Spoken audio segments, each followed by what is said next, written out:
We're cooking quinoa. We're gonna start over on the counter and I'll talk you through it. Quinoa is something that I like to have for dinner every chance I get.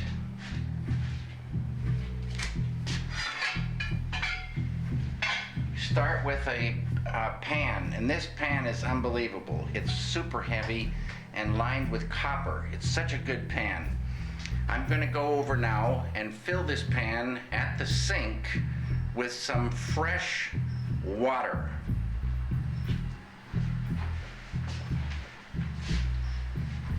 I'm gonna put in about this much water.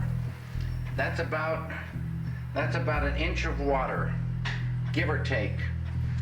Fresh, nice fresh water. I'm gonna set this pan on the stove and I'm gonna light the flame. And it's a nice hot flame. And then I'm gonna get the sea salt.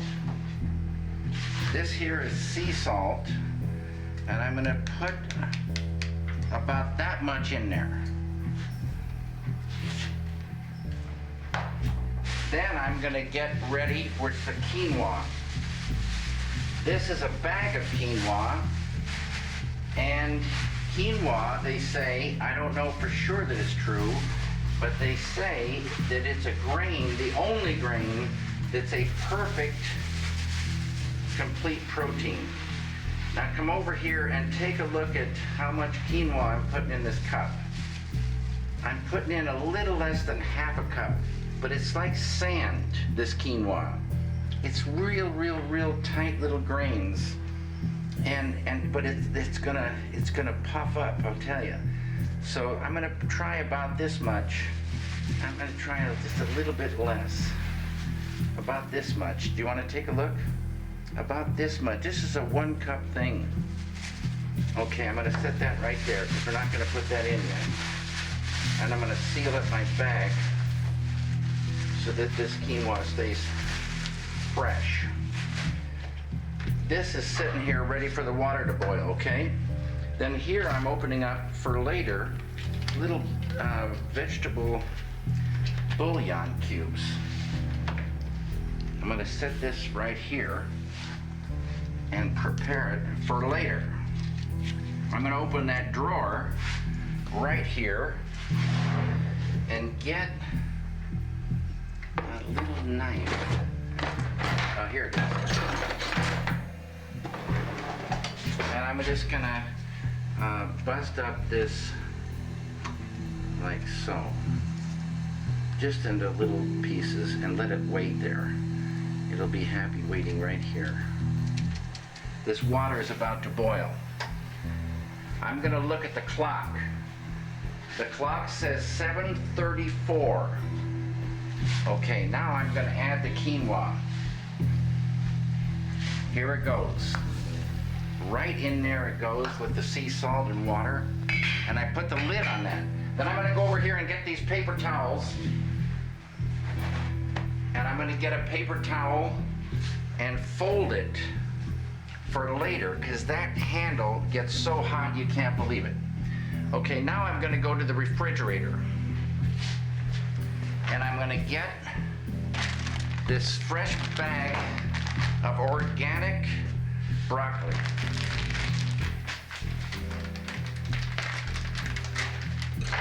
And open that up and get out some, not for now, but later. I'm looking at the clock, 7:35, 17 minutes, 45, 55 minus 3 is 52.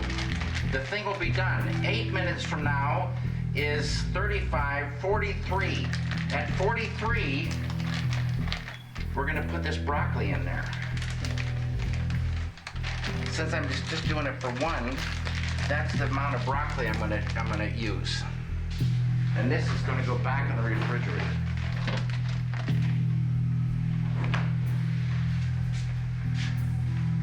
Now I'm gonna set the flame down. I forgot to do that. The flame goes way down, so it just can simmer there. And the next step is some bowls, a bowl for later. bowl goes there, and it's gonna take a spoon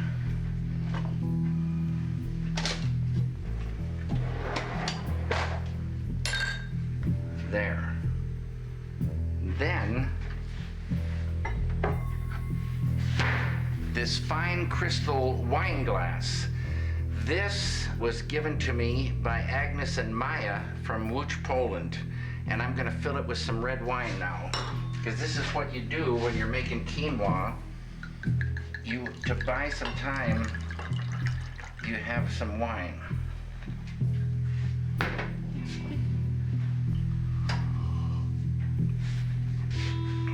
Cheers. So this is when normally I'll go sit outside. Should I do that? Sure thing. That's what I normally do. This is just sitting, taking a smoke, thinking of all those little quinoas bubbling away in that pan. And we're looking at about 2 minutes more before we'll add the broccoli. I'll tell the story of going from Athens, Greece to back up to Paris, but this story takes place after leaving the country of Greece, entering into what was then Yugoslavia. And it was night. It was a night when we got on, I think, in Greece. A coal-burning engine pulling this train into Yugoslavia. And I'll pick up this story after we enter the broccoli.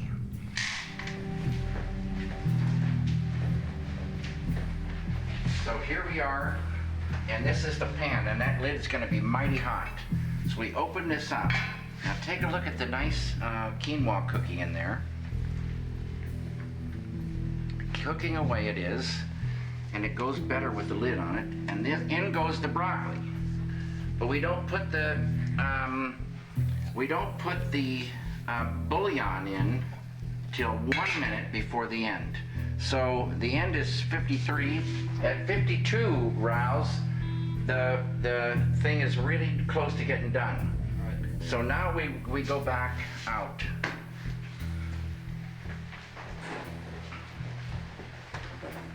Back in time, 1965, in the summer, maybe early in August of 65, the train pulls out of Greece into Yugoslavia at night.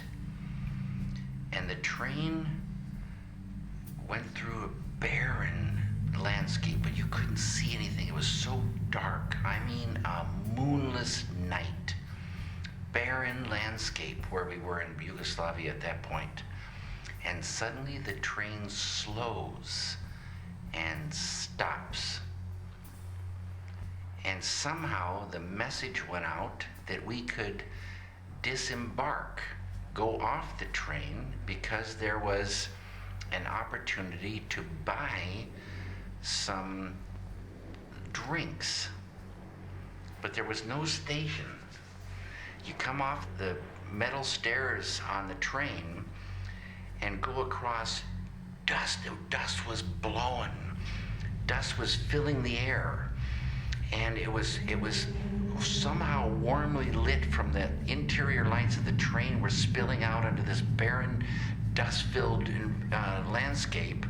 And there, through the dust, we saw a little stand, canvas and wood, some small lamps around it. And as we got closer, we saw bottles, yellow bottles, green bottles. The bottles were clear, but the fluid inside was green or yellow or red or violet. And it was sugar water. It wasn't, chilled. It was just absolutely the temperature of the outdoors. And for the smallest amount of money, you could get a bottle of this sugar water. So I gave the man there in this small tent. Moths were flipping and flying, and like frogs. Frog moths were pulling themselves out of the earth and flying up in front of the stand. Dust was blowing. It was like a mysterious, strange wind sound. And out came a tiniest little copper coin that I'd gotten somewhere, and I gave it to this man.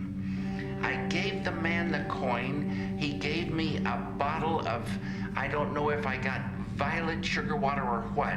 I got this bottle. And in addition, I got a piece of paper money, 4 inches by 3 inches. The most beautiful, intricately designed gold and green and blue, red, a piece of paper money and the bottle for just giving him this small copper coin. Back I went into the train, and after a little while we heard that the train was taking on, water at this stop. That's why we stopped. The train starts chugging out, everybody back on board with their sugar waters, and we wave goodbye to this dusty little tent and a man with the sugar water, and off we went. And sometime, I don't know how long it took to get to Venice, Italy, but Jack had met this girl on the train, and I don't know what nationality she was, but Jack and this girl, they became, close friends. And in talking to her, and Jack introduced me to her, in talking to her, it turns out she'd never had a Coca-Cola in her life. Coca-Cola wasn't sold in Yugoslavia. And I said, "Are you kidding me? When we get into Venice, I'm buying you an ice-cold Coca-Cola, and I want to see you drink it. It's just going to be so incredible," because she'd heard about Coca-Cola. So we get to Venice, and the train rolls into this station, and I go out to get Coca-Colas for Jack, his new girlfriend, and myself. And I go out, and there's a guy at a stand, and there's the Coca-Colas. And I got 6 Coca-Colas. And I gave this guy this paper money that I'd gotten from that man in the tent. The man looked at it, and he started putting coins in my hand. Coins the size of quarters, silver coins. And I'm looking down, and I'm thinking, what a miracle this is. And he's filling my hand with more coins and more coins, to the point where I had to join the first hand with the second hand. And he kept filling my hands, and the second I looked up at him, he stopped. And I had trouble getting these coins into my pockets. So many silver coins. But I got them into my pockets. I got the bottles, and I went into the train. And I went and found Jack and his girlfriend. I got one nice and cold, handed it to her.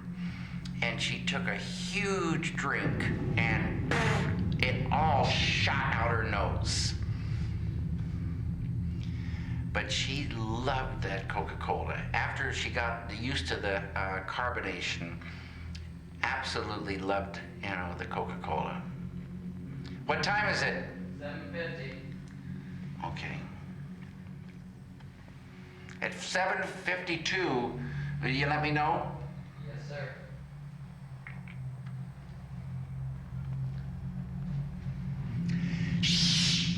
That's the sound Imora made coming out of her nose.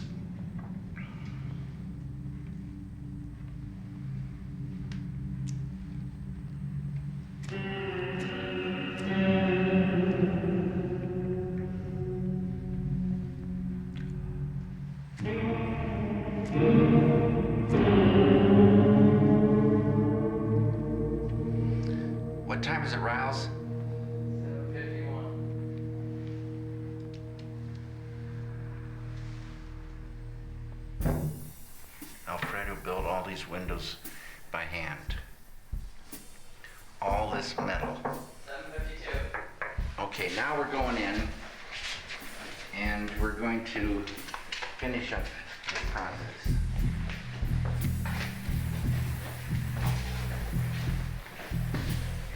The lid comes off and in comes the bouillon. And around and around and around it goes. And we've burned up all our water. So we're gonna shut this off.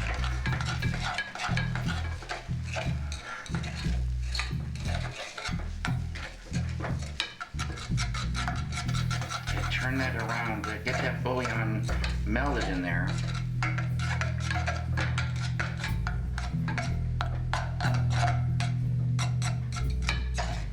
So now we're getting the bouillon going, and you can see in there, we got the broccoli cooked, the quinoa is all swollen up and cooked, and the bouillon is getting mixed in.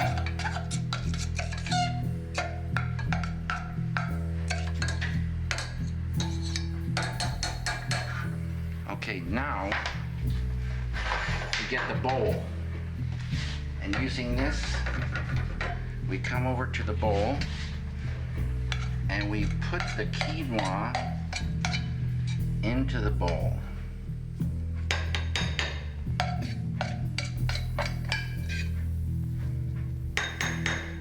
Man, does that look good. Then we go quickly to the sink, because this will stick in there, and we fill that up with some soap and water, and we go over and we get the pan lid.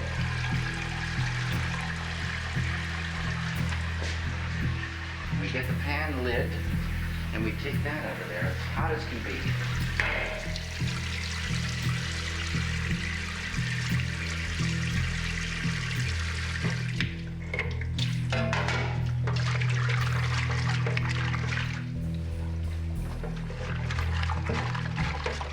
Clean our bowl, pan, because that stuff really sticks on there.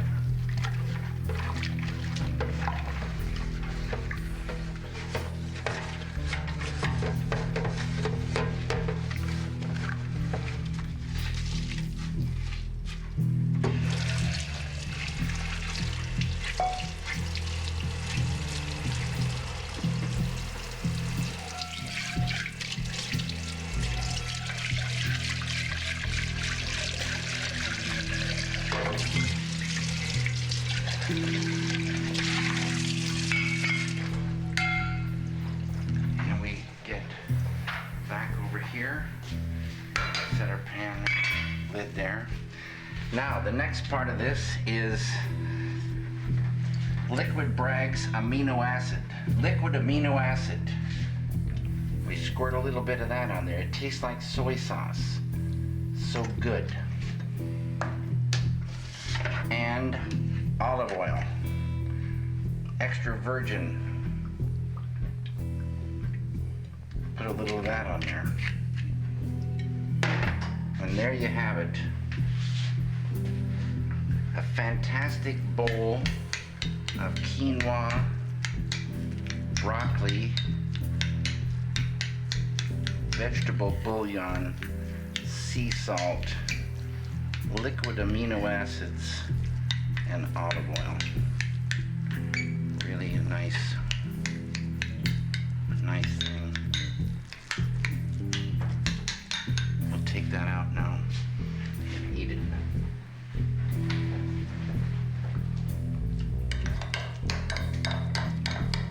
Man, that is so good.